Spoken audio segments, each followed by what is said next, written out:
Minsan sa buhay, kailangan talaga nating pumili ng mga bagay na dapat nating i-prioritize.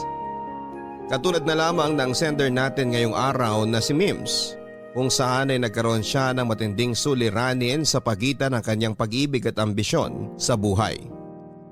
Oo nga't may mga tao namang kayang pagsabayin ng love at career.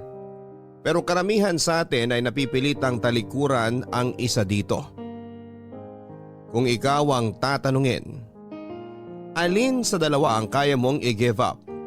Ang pangarap mo para sa iyong pamilya o ang taong itinitibok ng iyong puso? Alin kaya rito ang pinili ni Mims at naging worth it kaya ito sa dulo?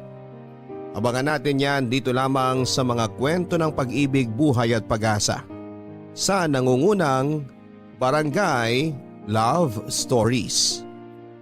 Dear Papa Dudut, bago po ang lahat ay gusto ko munang bumati ng isang magandang araw sa inyo at pati na rin po sa mga avid listeners ng Barangay Love Stories. Nagpadala po ako sa inyo ng sulat, Papa Dudut, para ibahagi sa inyo ang first love story ko. Ito po ay tungkol sa kwento namin ng first love ko at kung papaano ko po siya binitawan at hinayaang mawala sa buhay ko. Huli na po ang lahat noong ma-realize kong siya na pala talaga ang totoong itinitibok ng puso ko. Ito po ang aking Totga story, Papa Dudut. Tawagin niyo na lamang po ako sa palayaw kong Mims. 28 years old na po ako at 4 na taon na ako nagtatrabaho dito sa ibang bansa. Isa po ako sa mga loyal supporters ninyo at ang programa ninyo na po ang naging libangan ko tuwing ako ay nakakaramdam ng boredom. Ang mga kwento na ibinabahagi niyo po ang nagbibigay sa akin ng lakas para malabanan ang homesickness ko dito sa ibang bansa. Sabihin ko lang po para sa kaalaman ng mga tagapakinig ng Barangay Love Stories na pinalitan ko po ang ilan sa mga pangalan, lugar at pangyayari dito sa aking kwento. Excited po akong sumulat at gusto kong marinig ng mga kabarangay ang aking kwento, pero gusto ko rin pong maging pribado kahit na papaano. Papa Dudut, 6 po kaming magkakapatid. 15 years old ako noong maulila kami sa ama. Samantalang kapapanganak pa lamang sa bunso naming kapatid noon. Sa pagkawala ng aming padre di pamilya ay napagdesisyonan ng nanay namin na sa Ilocos Sur na lamang kaming manirahan sa pag-asang doon ay mabibigyan niya kami ng mas magandang buhay kumpara sa naging buhay namin sa Manila. Subalit hindi po ganun kadali ang lahat, Papa Dudut. Pagdating namin sa Ilocos ay tumira kami sa family house ni Mama. Sa panimula ng aming bagong buhay ay namasukan si Mama bilang kasambahay. Alam naman po natin na hindi gaanong kalakihan ang sinasahod ng isang kasambahay. Lalo na't nasa probinsya pa kami. 6 na anak ang kailangan niyang pakainin sa araw-araw. At kahit gaano pa siya magpagod ay hindi pa rin sasapat ang nakukuha nitong sweldo para sa pang-araw-araw naming gastusin. Sa huli ay napilitang ipaampon ni Mama ang ilan sa mga kapatid ko sa tiyuhin at tiyahin namin.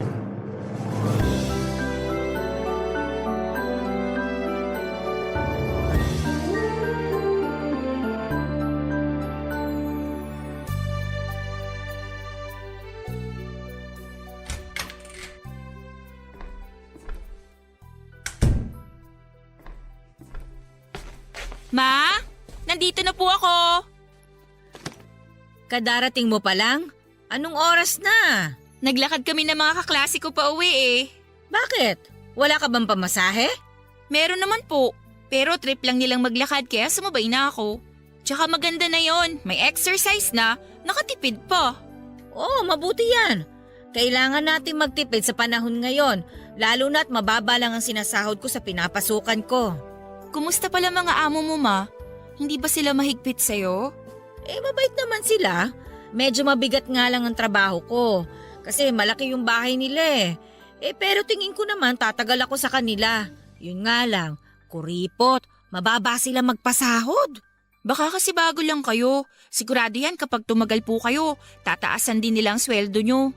Hayaan mo, Ma, kapag nakapagtapos ako, di mo na kailangan magtrabaho.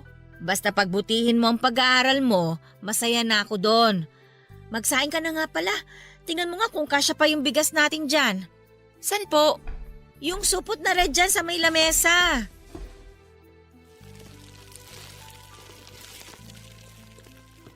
Naku ma, parang hindi nakakasya to para sa atin ah.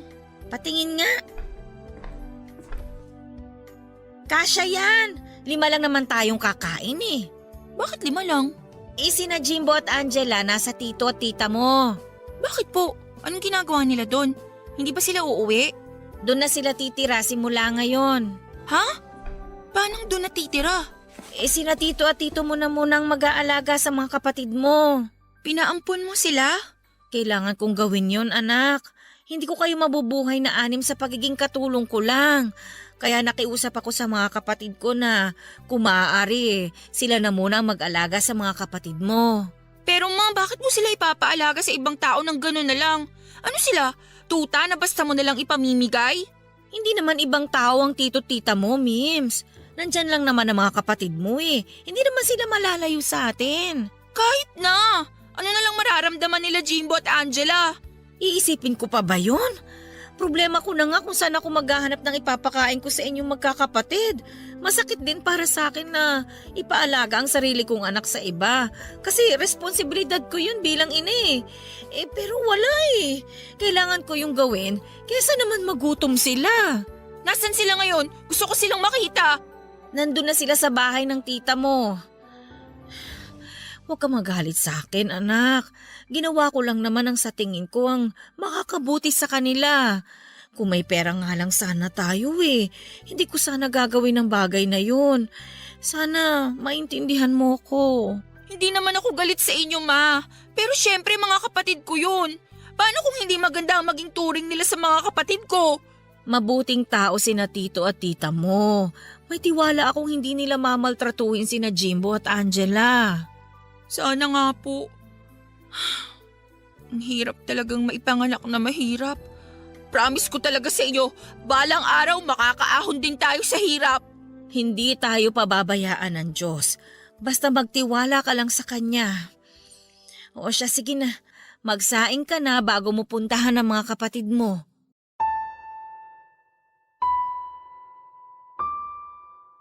Papadudod sa kabila ng kahirapan ay ginawa naman ni Mama ang lahat ng makakaya niya upang masuportahan niya ako sa pag-aaral. Pero hindi ko rin po naman siya hinayaang ako inalamang lahat ng responsibilidad para sa pamilya namin. Sa murang edad ay ako na ang gumawa ng mga dapat sana'y trabaho ng namayapa kong ama. Ako ang naging katuwang ni Mama na itaguyod ang pamilya namin. Ito po ang ginamit kong motivation para pagbutihin ang pag-aaral ko, Papadudot. Marami po akong sakripisyong ginawa para lamang makapagtapos sa pag-aaral. Naranasan ko pong maglakad ng pagkalayo-layo para lamang makarating sa eskwelahan. May mga pagkakataon ding hindi na ako kumakain ng lunch dahil wala akong baon. Nasubukan ko na rin pong maglaba ng damit ng kapitbahay namin. Mag-part-time bilang katulong at minsan ay magbilad sa ilalim ng tirik na araw upang magtrabaho sa bukid tuwing weekends at summer para lamang magkaroon ako ng allowance. Sa awa naman po ng Diyos ay natapos ko po ang kurso kong Bachelor of Science in Accountancy at naipasa ko ang board exam ng isang take lamang. After graduation ay muli ko pong sinubok ang swerte ko at bumalik ako sa Metro Manila para maghanap ng trabaho. Sinuwerte naman ako, Papadudot, at agad po ako nakapasok sa isang on-ground advertising company sa Ortigas. Hindi ko po malilimutan ang naging experience ko sa kumpanyang yon dahil lahat ng workmates ko ay sobrang mababait at supportive. Pero sa kanilang lahat, isang tao lang po ang hindi ko makakalimutan at yon ay si Renz. Ay, hello sir. Nandyan pala kayo. Inaantok ako eh. Kailangan ko ng kape. Inaantok din po kayo sir. Magkakape nga rin sana ako eh. Kanina pa ako hikab ng hikab. Ganito talaga kapag midweek. Antukin ng mga tao. Bakit ka naman inaantok? Nagpuyat ka siguro, no? Sinong pumuyat sa'yo? Naku sir, wala ah. Sino namang makaka-chat ko? Tsaka maaga po kaya ako natutulog. Hindi lang kasi ako nakapagkape sa bahay kanina, sir. Kasi malilate na ako. Ay, walang pumupuyat sa'yo? Wala ka pa bang boyfriend? Wala pa pong nagkakamali eh. Bakit naman wala kang boyfriend? May itsura ka naman ah. Teka nga, tingnan nga kita. Alam mo, no offense ha, kung gusto mong magka-jowa, subukan mo kayang palitan yung style mo. Medyo manang kasi ang datingan mo eh. Grabe naman kayo, sir. Manang ba talaga ako tignan? Bata pa ako nung. Medyo plain looking ka kasi. Alam mo kung anong kulang sa'yo? Kulay sa mukha. Hindi ka ba marunong mag-makeup? Hindi po talaga ako nagme-makeup eh. Pulbo kind of girl lang po ako. Tsaka masyadong mahal ang mga makeup. Alam nyo naman, kuripot po ako. Kailangan magtipid para sa pamilya. Ganun ba? Suggestion lang naman yun. O siya, help yourself. Magtimpla ka na ng kape mo. Anong klase ng kape ba iniinom mo? Kahit ano sir, basta pampawala ng antok. Black coffee lang ang katapat niyan. Ah, nga pala. Kumusta na yung pinapagawa ko sa'yo? Need ko na yung documents by Monday ha? Yes sir, I'm on it na. Email ko na lang sa inyo kapag natapos ko na. Konting kembot na lang. Okay, good. Good morning po. Good morning. Kape tayo. Sige lang po, thank you. Mag-init lang po ako ng cup noodles. Sir, parang ngayon ko lang siya nakita rito ah. Bago lang ba siya? Kaka-hire lang sa kanya last week. Bagong graphic designer natin. Kung makipagkilala ka kaya sa kanya. Hala, nakakahiya po. Baka sabihan pa akong feeling close. Para magka-jowa, kailangan mo ng confidence. Kung ganyan ka palagi, baka tumandang dalaga ka dyan. Bahala ka.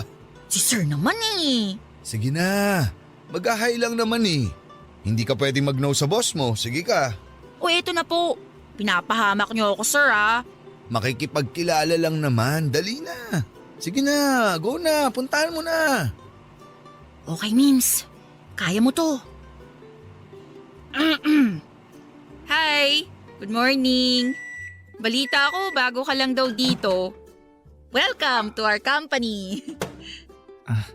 Thank you.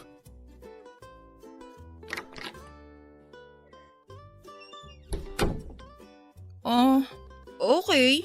Niwan ako. Gagi, nagmukha akong tanga. Oh, anong sabi? Thank you daw po, sabay alis. Suplado ah. Alam mo, may chemistry kayong dalawa. Naku sir ha, walang ganyan. Medyo snob nga eh. Pero aminin mo, may tsura no? Oo, medyo cute siya.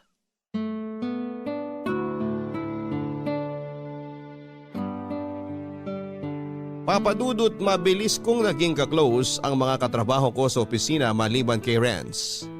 Dahil nga sa medyo awkward na unang pag-uusap namin. Katulad ko ay hindi rin gaanong sociable si Renz.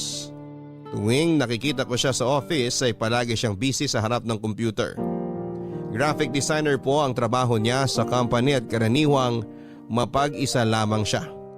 Hindi nakikipag-usap at tahimik lang.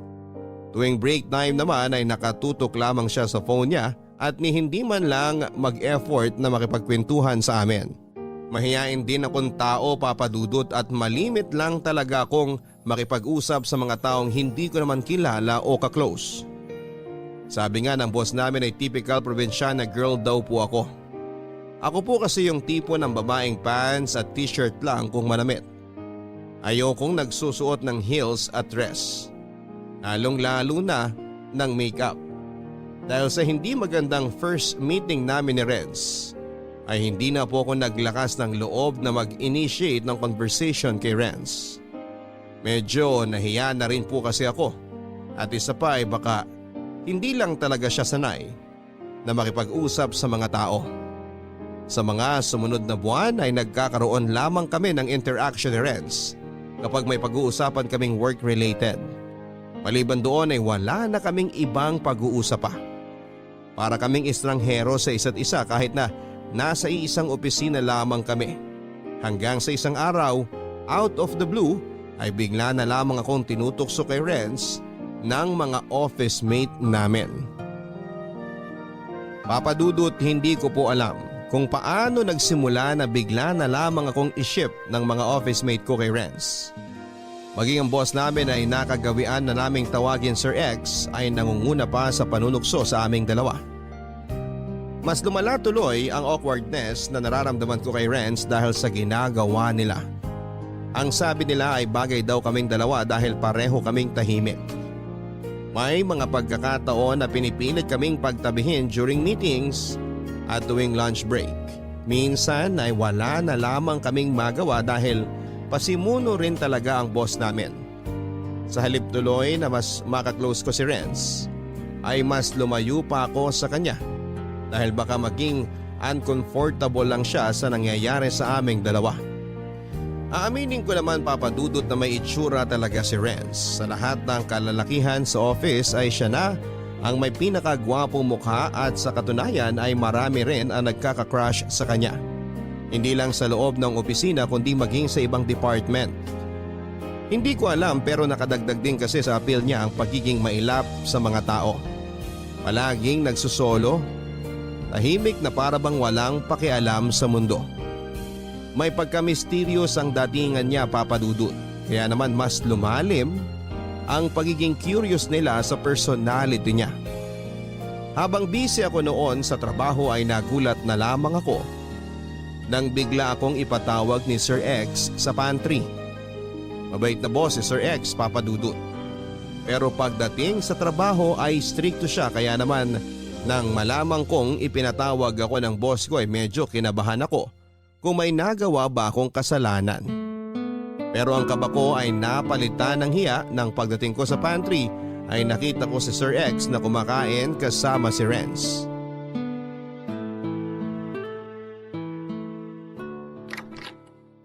Hello, good morning sir. Pinapatawag niyo raw po ako? Good morning, Mims. Kumain ka na ba? Halika, samahan mo kaming kumain dito ni Bunso. Bunso? Si Renz. Hindi mo ba alam na Bunso ang tawag sa kanya rito sa office? Sorry, hindi po ako aware eh. Bakit naman daw po bunso? Hindi ba ang pinakabata rito si Ako, wala yan sa edad. Siyempre, siya ang newest addition dito sa office kaya regardless of the age, siya ang bunso. Ganun pala yun.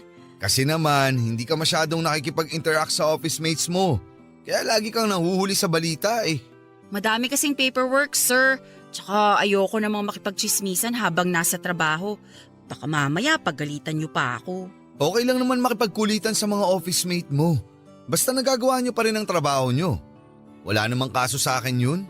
Mas maganda nga yun na close kayong lahat para walang toxic. Di ba, Renz? Ha? Opo. Total, maaga pa naman. Samahan mo muna kami rito. Renz, kausapin mo naman si Mims. Kain tayo, Mims. Sige lang, thank you. Nag-almusal na ako sa bahay kanina bago ako pumasok. Ganun ba? O sige, umupo ka na muna dyan. Magkwentuhan tayo. Maaga pa naman eh. Bakit niyo pala ako pinatawag, sir? Actually, ipinatawag lang kita pero ibang tao ang gustong kumausap sa'yo. Sino po?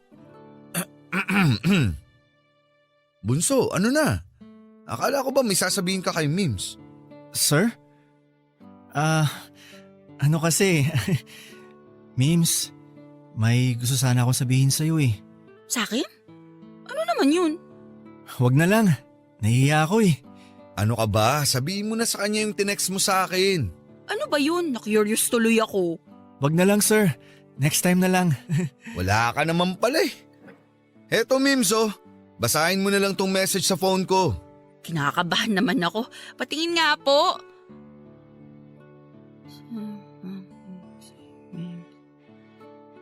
Huh? Totoo ba to? Renz? Sorry sa iba ko pa unang sinabi ah. Kung ano man yung nabasa mo dyan sa phone ni sir, totoo lahat yan. Di nga. May gusto ko sa akin?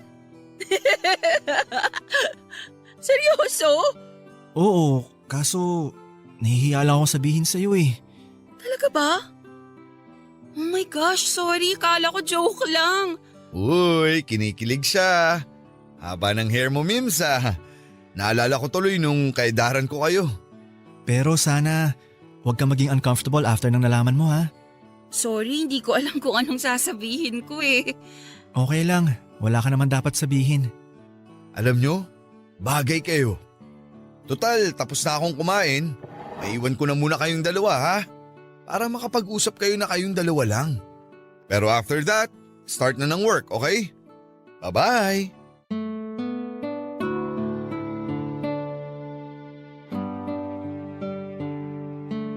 Papadudot, hindi naman ako nagkape ng araw na yon pero sobrang nagpalpitate ang puso ko dahil sa nalaman ko.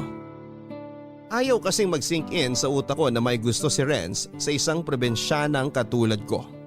Attracted ako kay Renz, aaminin ko, pero hindi ko inakalang ganon din pala siya sa akin. First time ko lang makaramdam ng ganong feeling, Papadudot. Hindi ko ma-explain kung anong klaseng feeling yon. Dahil hindi naman ako nakakaramdam ng ganong bagay dati tuwing nakakakita ako ng gwapo o nakakasalubong ko ang crush ko. Tulala ako buong araw sa opisina ng araw na yon dahil sa kakaisip kung paano nangyari yon. Una ay hindi naman kami close ni Renz. Bilang lang sa daliri ang mga naging pag-uusap namin the past months.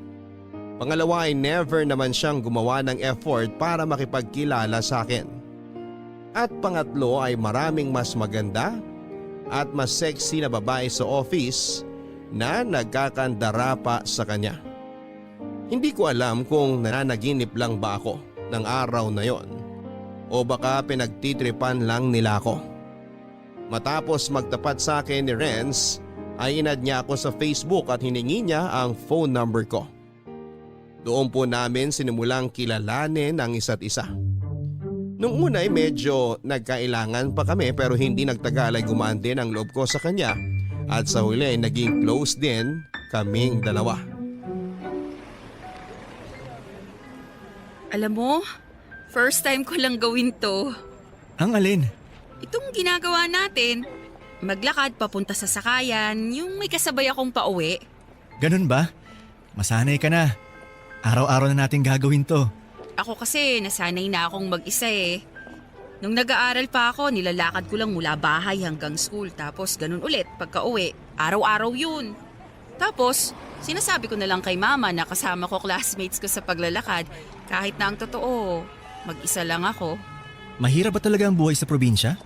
Wala naman sa lugar yan eh. Kahit saan ka pa tumira, kung mahirap ka, mahirap talaga ang buhay. Kaya nga sobra akong nagsusumikap ngayon para kahit papano umayos-ayos naman ang estado namin. Alam mo, nung nag-aaral pa ako, kung hindi ako maglalakad, wala akong pang-lunch. Kailangan ko lang mamili sa dalawa. Mapagod ka sa paglalakad para makakain o sumakay ng tricycle papasok. Pero wala na akong pambili ng pagkain. Kaya tignan mo tong muscles ko sa binti. Sinubok na yan ang panahon, kakalakad. Pero at least nagka-muscle ka, di ba? Ganyan naman talaga sa buhay eh. Basta tandaan mo na lang, lahat na paghihirap na ginagawa natin ngayon, may darating din niyang kapalit balang araw. Sana nga. Kasi pangarap ko talagang patigilin na si mama sa trabaho niya eh. Kapag nakapagtapos na sa pag-aaral yung mga kapatid ko, gusto ko naman silang bigyan ng bahay na matutuluyan. Keep on dreaming, sabi nga nila, di ba? Yang mga ambisyon natin na yan sa buhay ang nagbibigay sa atin ng inspirasyon para magpatuloy. Kasi kung wala na tayong goal, parang wala na ring saysay ang buhay natin. Kaya dream big. Kung porsigido ka, maaabot mo rin ang goals mo. Eh ikaw ba? Ano bang ambisyon mo sa buhay? Ako? Gusto kong mag-ipon para sa future ko. Sa future ng magiging pamilya ko. Gusto kong magkaroon ng girlfriend na simple, mabait, higit sa lahat, marunong makisama. Tulad mo. Ikaw ah? Wala ka pa talagang planong magka-boyfriend? Sa ngayon, wala pa eh. Diba nasabi ko naman sa'yo na priority ko ngayon, family ko muna. Kasi kailangan nila ako eh. Ako lang talaga ang tanging tao na maaasahan nila. Kaya sorry kung hindi ko pa mabibigay yung gusto mo. Naiintindihan naman kita. Siyempre, family first. Makapaghihintay naman yung love eh. Basta ako, kontento na ako sa gantong setup natin. Masaya na ako kasi kumpara sa dati na wala tayong pansinan, at least ngayon close na tayo. Nakakatawa nga kasi ang daldal natin kapag tayo lang ang magkasama. Pero pagdating sa office, hindi tayo nag-iimikan. Medyo iniiwasan ko kasi na tuksohin tayo eh. Feeling ko kasi para nagiging uncomfortable ka tuwing tinutukso ka sa akin, lalo na ni Sir X. Sa totoo lang, minsan medyo awkward talaga lalo na't di ko alam kung paano ako magre-react sa mga biro nila. Pero wala yun. Medyo sanay na nga ako eh. Parang sa classroom lang, may love team. Yung boss kasi natin eh, ang kulit. Sinabi mo pa.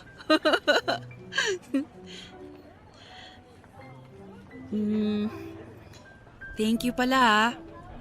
Dahil sa'yo, may napagkukwentuhan ako ng mga frustrations ko.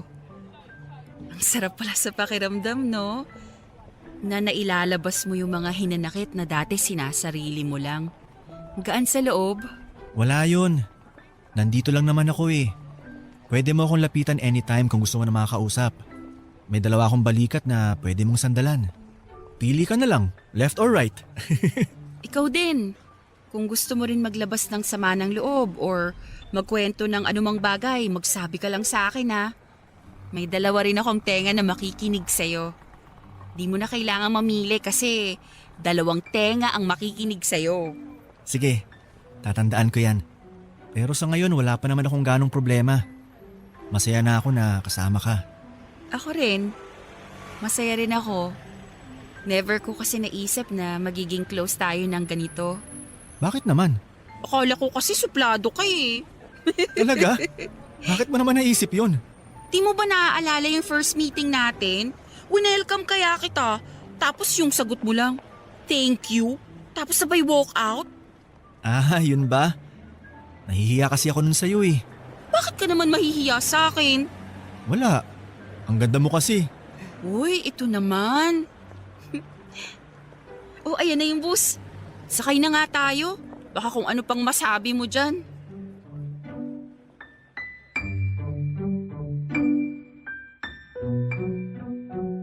Naintindihan naman ni Renz ang mga rason na sinabi ko sa kanya kung bakit ayoko pang makipagrelasyon noon, Papa Dudut. Sa kabila ng pagiging close namin sa isa't isa ni Renz ay walang nagbago sa turingan naming dalawa sa office. Kaswa lamang kaming dalawa na katulad ng dati. Pero pagdating sa labas ng opisina ay doon na po lumalabas ang totoong kami. Nagpatuloy ang mga kulitan namin sa text sa mga sumunod pang buwan. Nakasanayan na rin niya akong sabayan sa paglalakad pa uwi. Malapit din kasi sa inuwian ko ang sakayan niya. Kaya tuwing natatapos kami sa trabaho ay palagi kaming naghihintayan para sabay kaming makauwi. Ang nakakatawa lang, Papa Dudut, kahit araw-araw kaming magsabay pa uwi ni Renz, ay malimit lang talaga siya kung magsalita. Palaging ako ang nag-iisip ng topic na mapag-uusapan naming dalawa. Totoo ngang hindi siya madaldal katulad ng first impression ko sa kanya. Kabaligtaran naman kapag sa text dahil doon na lumalabas ang kakulitan niya. Sa totoo lang, tuwing nakakasama ko si Renz ay sobrang lakas ng tibok ng puso ko. Yung tipo ng kaba na naramdaman ko noong humarap ako sa mga panelist para sa final defense ko noong nagtitesis pa ako. Kahit sobrang close na naming dalawa ay hindi ko pa rin siya magawang tignan sa kanyang mga mata. Paminsan-minsan ay nakakaramdam pa rin ako ng hiya sa kanya. Noon pa man ay alam ko na kung bakit ko nararamdaman ang mga bagay na yon tuwing kasama ko si Renz. Dahil may gusto rin ako sa kanya, Papa Dudut. Pero in denial ako noon dahil nagpunta ako sa Manila para magtrabaho at hindi para lumandi. Papa Dudut, masaya ako na napunta ako sa isang kumpanya kung saan ang bawat isa sa mga empleyado nito ay nagtuturingan bilang pamilya. Sila na ang itinuring kong pangalawa kong pamilya. Pero ang nakakalungkot na realidad habang masaya akong kasama ang mga katrabaho ko ay nasa hindi magandang estado naman ang totoo kong pamilya na naiwan ko sa Ilocos. Once a year lang ako kung umuwi sa probinsya noon dahil kailangan ko mag-ipon. Lalo na't dalawa sa mga kapatid ko ang nag-aaral pa sa college noon. Malaki ang naitulong ng trabaho ko para mabawasan ang mabigat na pasanin na dinadala ni Mama. gustuhin ko man siyang patigilin sa pagtatrabaho ay hindi ko pa rin siya mapigilan dahil aminado naman akong kulang na kulang pa rin ang monthly salary ko para matustusan ang pangangailangan ng pamilya ko. Papadudot hindi lang kami sa pera hikahos, kundi maging sa pangunawa ng mga sarili naming kadugo. Dahil nakatira sa family house, sina mama at mga kapatid ko ay kasama nila dito ang ibang tiyahin ko. Nakakalungkot lang isipin na tuwing nagkakaroon sila ng hindi pagkakaunawaan ay palagi nilang panakot na palalayasin kami sa family house na yon, na siya na nga pong nangyari. Tandang-tanda ko pa ang araw ng Kapaskuhan noon, Papa Dudut, nang palayasin sina mama sa tinitirhan nilang bahay dahil sa simpleng misunderstanding. Nasa Maynila na ako noon at wala naman ako magawa sa sitwasyon nila kundi ang maiyak na lamang, Papa Dudut. Mabuti na lamang at may mga taong meron pa ring mabubuting loob na pansamantalang kumupkob sa pamilya ko. Ang mga karanasan na ito ang naging dahilan kung bakit sa kabila na magandang trato nila sa akin, sa kumpanyang pinapasukan ko ay naisipan ko itong iwanan para magtrabaho sa abroad.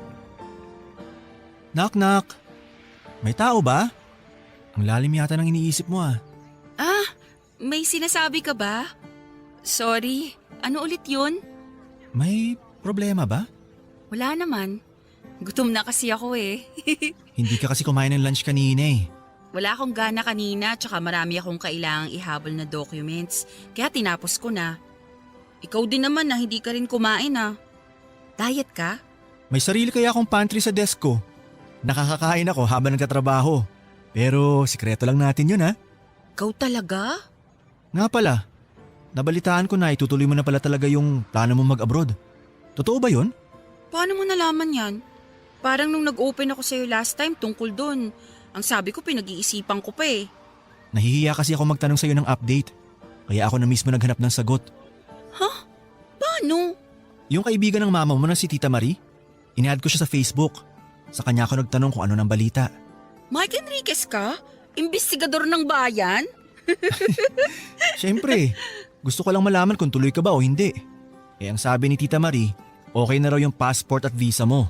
Inaantay na lang yung papers mo. Oo eh. Tuloy na. Alam na ba ni Sir X? Oo. Nabanggit ko na sa kanya pero hindi pa alam ng ibang office mates natin. Parang hindi pa ako makapaniwala eh. Hindi ko alam kung paano ako magpapaalam. Niisip ko pa lang naiiyak na ako eh. Masakit talagang lumayo sa mga taong nakasanayan mo ng makasama. Mas lalo na sa mga mahal mo sa buhay. Pero para sa kanila naman ang gagawin mo, di ba? Oo, kaya kakayanin ko to. Nakaya ko ngang mag-isa rito sa Maynila sa abroad pa kaya. Ang panalangin ko na lang, sana maging maayos yung trabaho ko doon. At sana makakilala ulit ako ng mga mabubuting kaibigan. Katulad nyo, kayo nila Sir X. Mabait ka namang tao eh. Sigurado ako makakahanap ka agad ng mga kaibigan mo doon. Pasensya ka na ha, kung nakikialam ako. Dinamay ko pa si Tita Marie. Wala yun, alam ko namang concerned ka lang sa akin eh. Na-appreciate ko yun. Pero pwede mo namang sa akin na mismo tanungin. Pinahirapan mo pa sarili mo. Gusto ko lang makasiguro na okay na ang lahat. Kung magkakaroon man ng problema, at least baka may maitulong ako. Minsan kasi, ikaw, ayaw mo mag-share ng problema mo eh. Salamat ah. Wala yun. So, anong feeling ng mangingibang bansa? Eto, malungkot kasi iwan ko na kayo, pati ang pamilya ko. Pero medyo excited rin kasi opportunity na to para baguhin ang buhay namin. May konting takot din kasi hindi ko alam kung anong klaseng buhay ang haharapin ko dun eh. Alam ko naman na hindi ka pababayaan ng Tita Marie mo. Tsaka, ikaw pa. Kayang-kaya mo yan. Huwag kang mag-alala. Kahit na magkalayo na tayo, hindi ako aalis sa tabi mo. Araw-araw ko itang i-chat at tatawagan hanggang sa makulitan ka sa akin. Ikaw talaga? Ay, nga pala. May ibibigay ako sa'yo. Amin na yung kami mo. Ano yan? Friendship ring. Kapag nalungkot ka sa ibang bansa o pinanghihinaan ka ng loob, isuot mo to. Ibig sabihin nito, nandito lang ako na laging sumusuporta sa'yo at nag-aantay sa pagbabalik mo. Ang cute naman. Pero wala akong dala para sa'yo. Ayos lang. Hindi naman ako naghahanap ng kapalit eh. Maraming salamat talaga sa lahat ng ginagawa mo para sa akin, Renz. Salamat sa pag-intindi ng sitwasyon ko ngayon. Walang anuman. Mamimiss kita, Mims. Mag-iingat ka dun ha. Ikaw rin. Mag-iingat ka rito. Maghanap ka ng bagong kaibigan pag wala na ako rito. Huwag kang palaging mapag-isa. Marami dyan ang gustong kumaibigan sa'yo, no? Ba't naman ako maghahanap ng iba? Wala nang pahapalit sa pwesto mo. Tsaka isa pa, babalik ka rin naman eh. Haantayin na lang kita. Sira, dapat lang na hindi mo ako ipagpalit, no? Ang sinasabi ko, magdagdag ka ng kaibigan para may kasama ka kahit wala na ako rito. Ah, ganun ba? Sige, sige. Masusunod po, kamahalan! Baliw!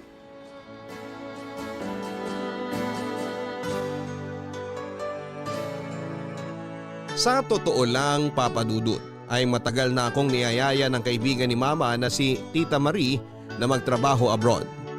HR kasi siya sa isang kumpanya na nakabase sa ibang bansa. Inalok niya ako noon na magtrabaho sa kanila pero dahil ayokong iwanan ng pamilya ko ay tinanggihan ko siya. Pero sa pagkakataong yon ng buhay ko, matapos ng pinagdaanan ng pamilya ko sa probinsya, ay nagpa siya akong tanggapin na lamang ito. Never pong pumasok sa isipan ko ang magtrabaho ako sa ibang bansa. Hindi ko kasi maiwasang magkaroon ng pangamba lalo na't mapapalayo ako sa pamilya ko. Pero dahil sa sitwasyon namin ay hindi ko na pinalampas ang opportunity na ibinigay niya sa akin.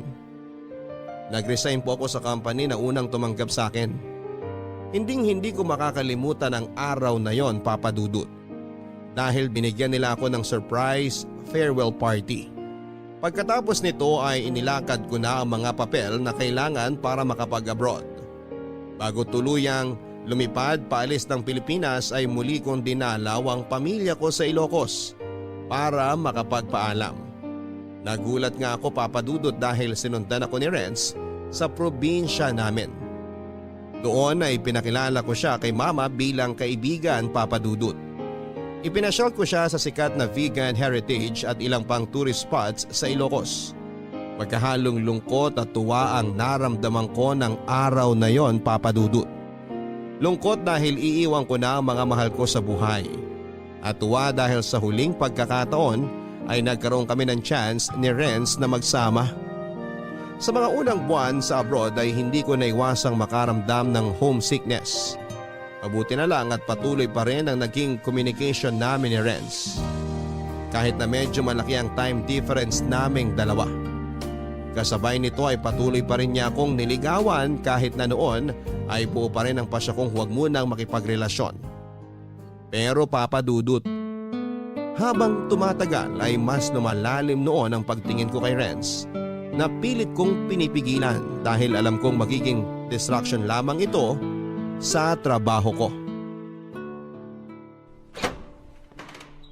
Ay, anak nang! Nagulat naman ako sa'yo, Mims. Anong ginagawa mo dyan? Papatayin mo ako ng 10 oras ah. Nagpapahangin lang, ate. Mainit sa loob eh. Ba't ka naman mag-isa rito? Nagsisente ka? Namimiss mo na pamilya mo, no? Siyempre, miss ko na sila sa Pinas.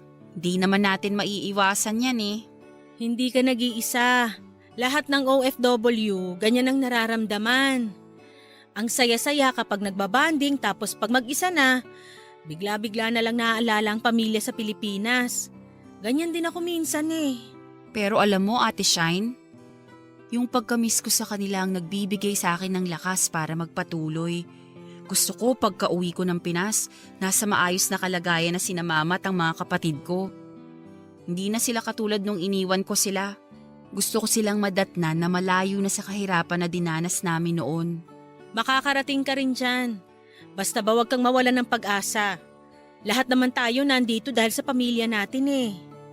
Ay, nga pala, may naghahanap sa'yo kanina. Ha? Sino? Si Onel. Onel? Sinong Onel? Yung kaibigan ni Marvs na suki natin. Hindi mo siya maalala?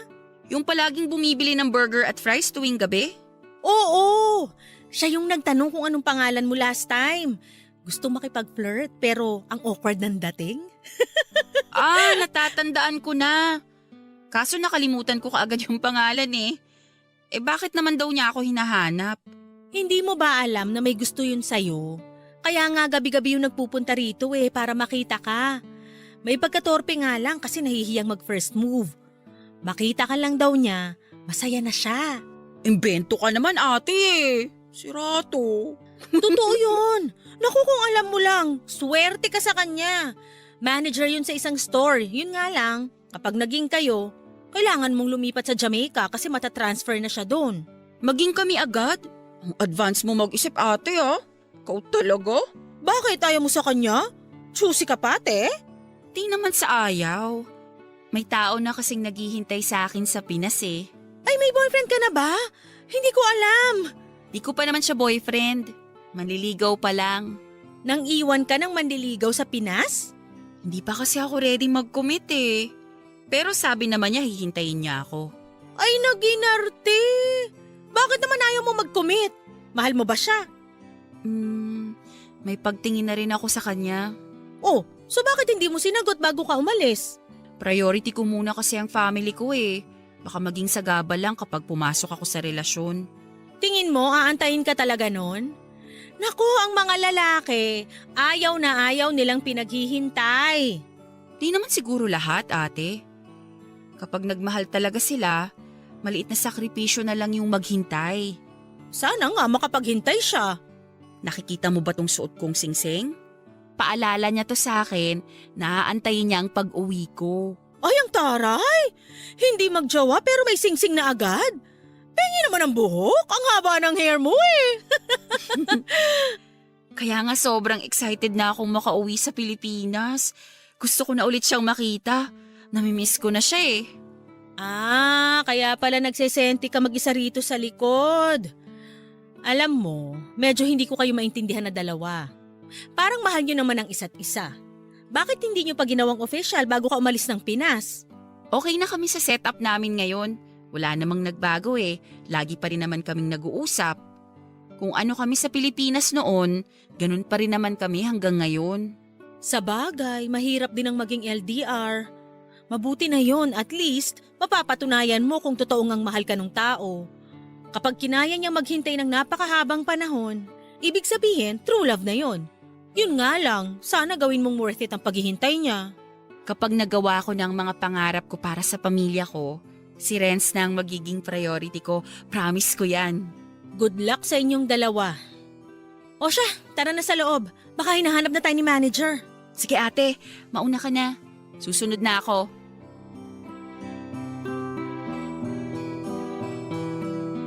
Papadudot may tiwala naman ako kay Renz. Natuto pa rin niya ang pangako niya na hihintayin ako hanggang sa maabot ko ang pangarap ko para sa pamilya ko. Pinatunayan naman niya ang lahat ng ito kahit na magkalayo kami. Araw-araw siya noon kung mangumusta kahit na ang umaga ko ay gabi niya. Ay hindi niya ako nakakaligtaang batiin ng good morning at good night. Tuwing down ako ay palagi siyang nagpapadala sa akin ng inspirational quotes para pagandahin ang mood ko. Siyang palaging nagmo-motivate sa akin na magpatuloy. Palagi niya akong pinapaalalahan ng kumain, huwag magpuyat at laging mag-ingat. Simula noong naghiwalay kami Papadudot ay mas naging vocal pa siya sa pagmamahal niya sa akin. Kahit na noong puntong yon ay magkaibigan lang ang status namin. Gusto ko na rin noon si Renz Papadudot. Pero mas nananaig pa rin ang kagustuhan kong tulungan ng pamilya ko. Dahil mahal ang cost of living sa bansang pinuntahan ko kaya kinailangan ko magtipid upang makapag-ipon. Naghanap din ako ng part-time job para may pandagdag sa ipon ko. Nagtrabaho ko sa isang fast food chain bilang night shift. After ng regular work ko ay diretso kagad ako sa part-time ko na umaabot hanggang alas 12 ng madaling araw. Yun nga lang Papadudot sa panahong yon ay unti-unti akong nawala ng oras para kay Renz. Buong araw kasi akong nagtatrabaho at pag-uwi ay tulog na lamang ang nagiging pahinga ko. Wala na akong time noon para replyan pa ang mga message ni Renz o sagutin ang tawag niya. Na hindi ko na nga noon magawang kumustahin siya. Naisip ko na medyo unfair na ang nagiging turing ko sa kanya. Binibigyan niya ako ng oras at atensyon samantalang ako ay hindi ko ito magawang maibalik sa kanya. Kaya naman isang desisyon ang pinagpasyahan ko ng panahon na yon. Papadudot na time ay hindi ko na po pinairal ang nararamdaman ng puso ko. Sa halip ay mas pinili ko ang isinisigaw ng utak ko. Malayo kami sa isa't isa ni Renz. At sa estado naming dalawa ay hindi praktikal na pumasok sa isang long distance relationship. Isa pa ay nagsisimula pa lamang akong abutin ang mga pangarap ko para sa pamilya ko. Naniniwala akong may tamang oras ang pag-ibig at nang panahong yon ay hindi pa yon ang oras. Hindi pa ako noon ready, papadudot, na makipagrelasyon. Pero sa parehong pagkakataon ay ayoko rin namang mawala si Renz sa buhay ko. Sa kalagitnaan ng pagdadalawang isip ay naging cold si Renz, papadudot. Hindi ko na alam noon ang gagawin ko kaya ang naisip ko ay iwasan na lamang siya. Hindi ko na noon pinansin ang messages at calls niya. Puro scene lang ang nagiging sagot ko sa mahabang chats nito. Alam kong selfish ang ginawa kong yon, papadudot, pero may parte rin kasi ng isip ko ang nagsasabing ayoko siyang pakawalan ng tuluyan dahil nga deep inside ay mahal ko rin siya. Sa kabila ng pagiging cold ko kay Renz ay nagpatuloy pa rin siya sa pag-contact sa akin. Hindi niya ako tinigilan kahit natahasan ko na siyang hindi pinapansin. Nakita ko sa kanya na porsigido talaga siya sa akin at doon ay napagtanto kong mali na ang ginagawa ko. At sa huling pagkakataon ay sinagot ko ang tawag ni Renz at doon ay sinabi ko mismo sa kanya na itigil na niya ang panliligaw niya sa akin.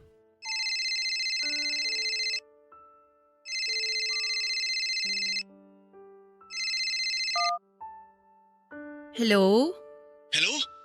Mims? Salamat naman at sumagot ka na. Kumusta ka na? Hindi naman ba kita naaabala? Sorry, kakauwi ko lang. Galing ako sa work eh. Anong oras na ba dyan? Madaling araw na. Sorry kung naabala kita. Hindi, okay lang. Gusto rin naman kitang kausapin eh. Kumusta ka na?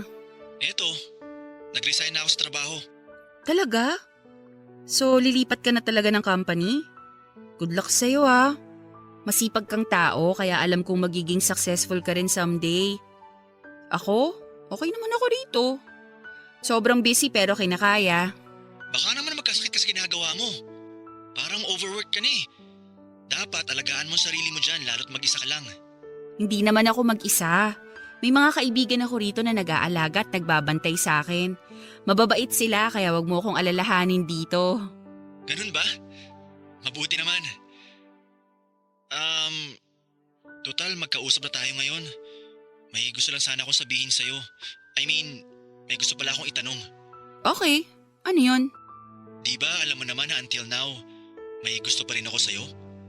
Hanggang ngayon hinihintay pa rin kita. Alam kong pagod ka ngayon at hindi naman kita pinipilit na mag-reply or tawagan ako. Pero recently kasi napapansin ko na parang nawawalan ka na ng gana sa akin. Parang nawawalan ka na ng time, ganun. Hindi ko alam. Yun kasi yung nararamdaman ko ngayon eh. Medyo nalilito na ako. Sorry, sobrang busy lang talaga ako eh. Pero tama yung hinala mo na nawawalan na ako ng oras sa'yo. Minsan napapaisip ako kung dapat pa ba kitang replyan o hindi na. To be honest, hindi ko alam ang gagawin ko, Renz. Nalilito ako kung ano ba tong nararamdaman ko sa'yo. Di ko masabi kung totoo ba to o baka dahil magkalayo lang tayo. Renz, huwag ka sanang magagalit ha. Pero parang nagiging unfair na ako sa'yo eh. Ako yung nasa isip mo pero ako hanggang ngayon iba pa rin ang priority ko. Sorry, ayoko nang paasahin ka. Pwede bang ihinto mo na yung panliligaw mo sa akin?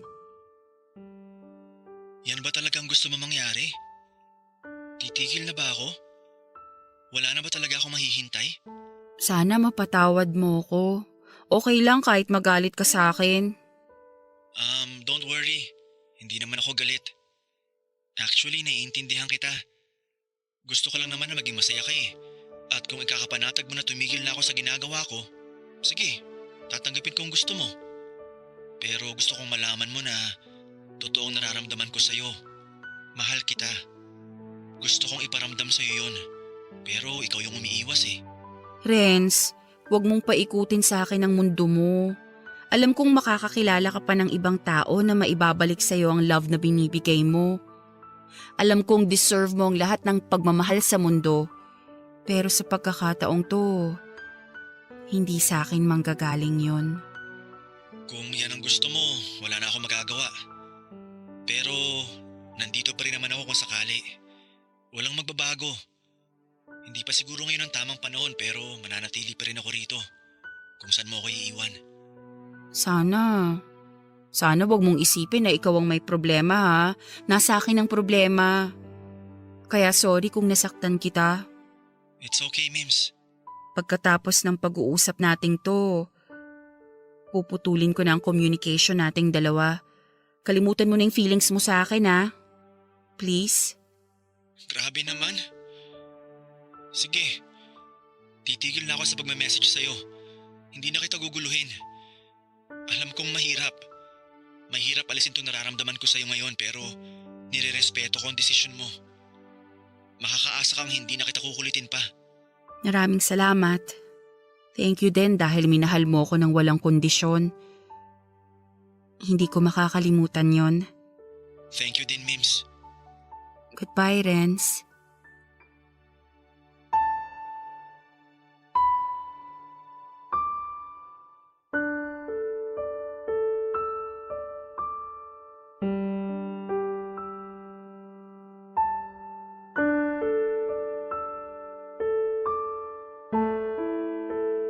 Alam kong labis na nasaktan si Renz sa naging desisyon ko, Papa Dudut. Pero sa kabila nito ay buong puso niyang tinanggap ang naging pasya ko.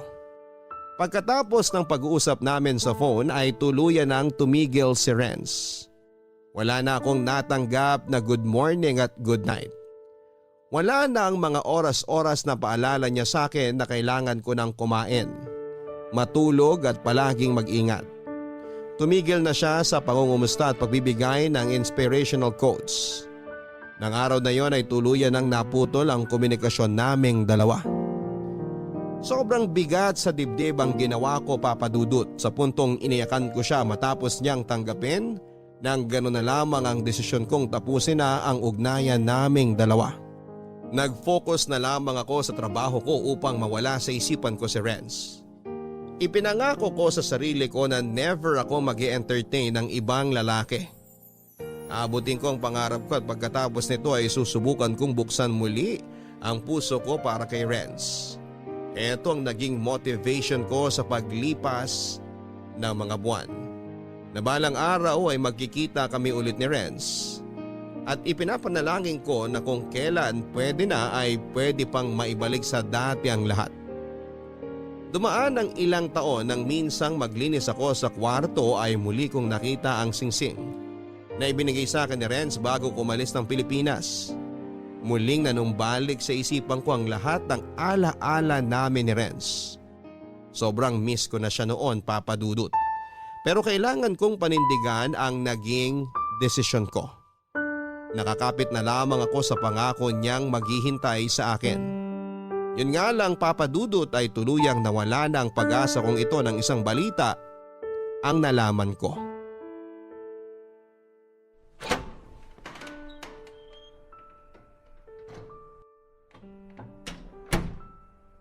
Uy, okay ka lang? Oo naman ate, bakit? Ang haggard mo today ah. Ang laki ng eye bags mo. Para kang tumanda ng 10 taon. Anong nangyari? Masyado ka naman yatang subsub sa trabaho. Kailangan eh. Alam mo na, para sa ekonomiya. Alam mo, wala tayo sa Pilipinas kaya dapat alagaan mo yung sarili mo. Huwag mo masyadong pinapagod ang katawan mo. Mahirap magkasakit sa ibang bansa, walang mag-aalaga sa'yo. Kaya ko naman ate. Malakas kaya resistensya ko. Never pa akong nagkasakit dito, no? Kahit na. Hihintayin mo pa bang magkasakit ka para matauhan ka? Kurutin kita sa singit dyan eh. Ikaw talaga ate. Seryoso ako. Nangungurot ako ng singit. Pero seryoso na nga. May problema ka, no? Kitang-kita sa mga mata mo eh. Paano mo naman nasabi, ate? Sa edad kong to at sa tagal ko na dito sa fast food industry, alam na alam ko na ang bawat klase ng mata. Yang mata mo namamaga. Umiyak ka, no? Huwag mong irasong puyat ka lang dahil alam ko ang mata ng puyat. May nalaman kasi ako eh. Ano? May masama bang nangyari sa Pinas? Hindi niya na ako nahintay. Nahintay nino? Si Renz, Yung kinuwento mong lalaki na naghihintay sa'yo sa Pinas? Bakit? Anong nangyari? may iba na siya eh. Kahapon ko lang nabalitaan. Paano mo naman nalaman? Baka naman chismis lang yan, ha? Nagtanong sa akin si Tita Marie kung sino yung babaeng kasama ni Renz sa profile picture niya. Tapos ayun, nakita ko na hindi na pala kami friends sa Facebook. Yan ang sabi ko sa'yo eh. Masyado mo kasing pinatagal. Marian Rivera ka, girl? Imagine, ilang taong ka na dito sa bansang to? Hindi pa ba sapat yung effort na ginawa niya sa'yo? Bakit kasi pinatagal mo ng ganun? Aminado naman ako na ako ang mali. Kasalanan ko rin naman eh. Ako ang nagtulak sa kanya palayo. Naguguluhan pa kasi ako sa emotions ko nun eh. Hindi pa ako sure. At takot ako na baka itong nararamdaman ko, hindi katulad ng sa kanya. Baka in the end, masaktan ko lang siya. So bakit mo iniiyakan yung taong hindi ka naman pala sure? Kasi nga, ngayon ko lang na-realize na mahal ko pala talaga siya. Ayan. Hay nako. Takot sa commitment tapos kapag iniwan, iiyak-iyak. Akala ko kasi maiintindihan niya ang sitwasyon ko. Nag-promise siya sa akin eh. Masyado ka kasing nakampante. Kahit gaano ka kamahal ng isang tao, kapag hindi mo sila pinahalagahan, talagang iiwan ka nila. Alam mo ate, sobrang nagsisisi ako ngayon. Sana hindi ko na lang ginawa yun. Sana nagpakatotoo na lang ako sa nararamdaman ko noon. Sana hindi ko na lang siya sinaktan. Paano yan? Wala na tayong magagawa dyan. Nahanap na niya sa iba yung mga bagay na hindi mo maibigay sa kanya. Ate, ilang months na lang uuwi na ako. Sobrang excited ko pa naman na makita siya ulit. Tapos, hindi ko man lang alam na may girlfriend na pala siya. Hindi naman kasi siya required na magpaalam sa'yo eh. Kasi nga, hindi naman naging kayo, di ba? Tsaka nga sabi mo, ikaw mismo ang nagdesisyon na palayuin siya. Ang tanga ko. Ang tanga-tanga ko talaga. O sige lang, umiyak ka lang dyan. Masakit talaga ma-heartbroken, lalo na kung hindi naman naging kayo. Gusto mo munang pumunta sa locker room? Ako muna bahala dito, ipapaalam kita sa manager natin.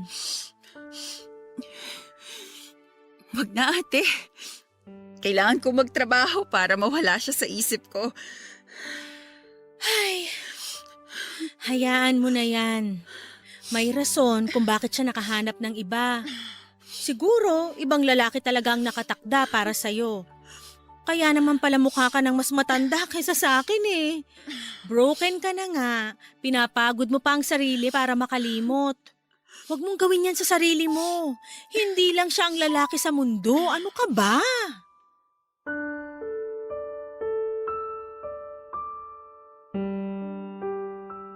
Papadudot nangyari na nga ang kinakatakutan ko at eto ay ang makalimutan ako ni Renz.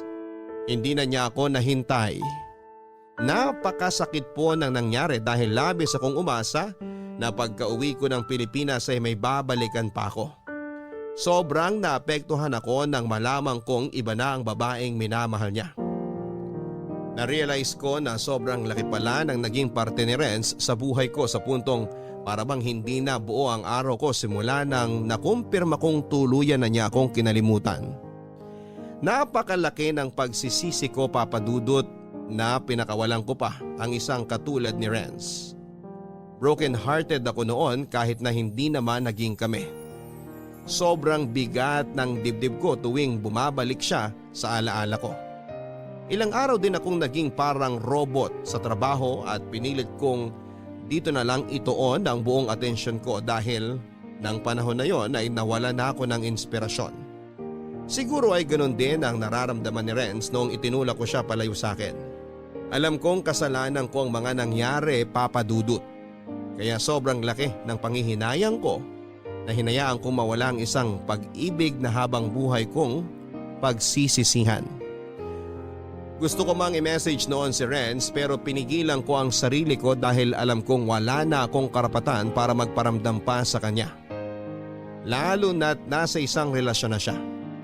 Nakontento na lamang ako sa pagbabackread ng mga chat namin at paulit-ulit na pagpapatugtog sa mga kantang nagpapaalala sa akin sa kanya. Papadudot na tagalan bago ako nakapag-move on mula kay Renz. Wala naman akong ibang nagawa kundi ang magpatuloy sa buhay. Ngayon ay masasabi kong tanggap ko na ang kinilabasan ng love story namin ni Renz. Paminsan-minsan ay dumadaan pa rin siya sa isipan ko pero normal lang naman siguro yon, lalo na't may pinagsamahan din naman kami. Siguro nga ay maganda pa rin ang kinilabasan ng pagpili ko ng career over love dahil sa kasalukuyan ay naiyahong ko na ang pamilya ko sa hirap kahit na hindi maganda ang naging ending ng love life ko. Alam ko naman na may rason ang lahat ng nangyayari sa buhay natin. Kaya ako naman ang maghihintay sa pagdating ng aking the one. Masaya ako ngayon, Papa Dudut, dahil nakapagtapos na sa pag-aaral ang mga kapatid ko at malapit na rin ako makapagpatayo ng sariling bahay para sa pamilya ko. Alam kong habang buhay kong pagsisisihan ang pagkakamaling nagawa ko kay Renz pero ika nga nila ay tuloy pa rin ang buhay. Kailangan nating mag-move forward at hayaan na lamang na manatili sa nakaraan ang mga nangyari dati. Hanggang dito na lamang po, Papa Dudut. Maraming salamat sa pagbabahagi ng kwento ko. More power po sa inyong programa. Ang inyong forever kapuso at kabarangay, Mims. Mga kabarangay, tandaan po natin na kapag mahal talaga tayo ng isang tao ay hindi kanya pipigilang mag-grow. So suportahan kanya sa iyong success para makamit ang mga pangarap mo sa buhay. Pero hindi porket suportado nila tayo sa mga ambisyon natin ay iti-take for granted na natin sila. Minsan po ay kailangan din nating balansehin ang mga mahahalaga sa buhay natin nang sa ganon ay wala tayong mapag-iwanan. Sa panahon ngayon ay hindi tayo mapapakain ng love kaya huwag nating palampasin ang mga opportunity na maaaring magbigay sa atin ng tagumpay. Sa letter sender natin ngayon araw na ito na si Mims, masaya kami na unti-unti mo nang naaabot ang mga pangarap mo para sa pamilya mo. Love can wait at tiwala kaming balang araw ay darating din ang tamang taong deserve mo. Hanggang sa muli mga kapuso, ako po ang inyong Papa Dudut sa mga kwento ng pag-ibig, buhay at pag-asa dito sa Barangay Love Stories #1. Mga kwento ng pag-ibig, kwento ng pag-asa at mga kwento ng buhay dito sa Barangay Love Stories. Love Stories. Forever! Nagustuhan ng iyong napakinggan? Ituloy yan via live stream sa www.gmanetwork.com/radio.